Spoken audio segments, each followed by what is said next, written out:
15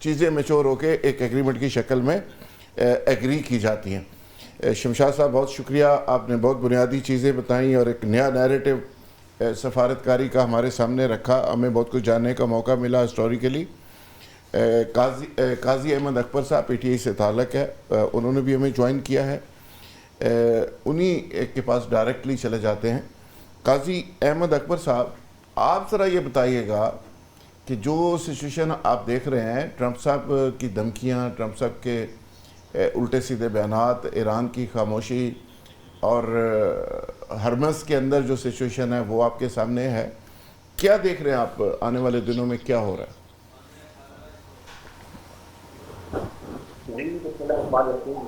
بہت شکریہ آپ کا۔ شمشاد علی صاحب کی بات سننے کے بعد تو خیر ہماری کوئی فورن افیئرس کے اوپر بات کرنا جو ہے اس کا تو خیر وہ وزن رہتا ہی نہیں، بٹ میں تو ایز اے لے مین، ایز اے گلوبل سٹیزن یہ کہنا چاہتا ہوں کہ یہ جو ایک نیگوشیشنز کا فیز سٹارٹ ہوا ہے، اور ابھی تک تو میں نہیں سمجھتا کہ یہ کوئی بہت کامیابی کی طرف جا رہا ہے جس طرح شمشاد صاحب نے فرمایا، بیکاز دیکھیں نا، کویسچن تو یہ پیدا ہوتا ہے کہ جو نیگوشیشنز ہو رہی ہیں اور ان کو جو ہم میڈیٹ کر رہے ہیں، اس میں جو سب سے پہلی اور بڑی اچیومنٹ آئی وہ آپ کی آئی in terms of ceasefire. تو yes, that was a big success. اب اس کے بعد آگے چلتے ہیں کہ وہ سیز فائر کے بعد کے جو معاملات تھے وہ کس حد تک ہم ریزالو کرنے میں کامیاب ہوئے۔